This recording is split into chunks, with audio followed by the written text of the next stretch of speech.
এই ভিডিঅ'টো সেইদিনা আছিল যেদিনা আমি সকলোৱে সেই অভিশপ্ত বাতৰিটো পাইছিলোঁ।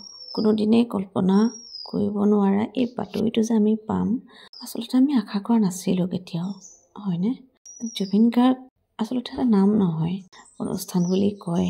জুবিন গাৰ্গক আচলতে আমি কোনো নহয়, তেজৰ সম্পৰ্ক নহয়, কোনো নহয়, কিন্তু আমাৰ গোটেই অসমৰ মানুহে যেনেকৈ আপোন, আমাৰতো আপোন।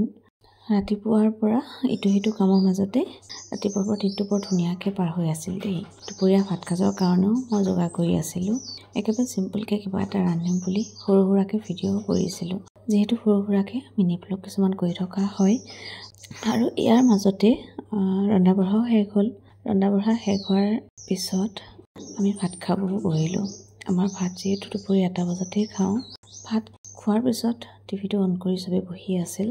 মই ফেচবুকতো পালোঁ ICUত ভৰ্তি কৰা হৈছে, এনেকুৱা নিউজ আহি আছে।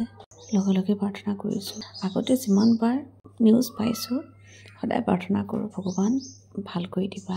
এইবাৰো প্ৰাৰ্থনা কৰিছোঁ, কাৰণ আমাৰ যে প্ৰিয় শিল্পী, জনা হোৱাৰ পৰা যেতিয়া জুবিন গাৰ্গৰ গান শুনিছোঁ তেতিয়াৰ পৰা কিমান প্ৰিয়, আৰু মোৰ কিমান প্ৰিয় মোৰ মানুহজনে জানে। মানে জুবিন গাৰ্গৰ কিবা যদি বিতৰ্কও হয় নিউজত, মই কেতিয়াও সেই নিউজটো চাব নোৱাৰোঁ।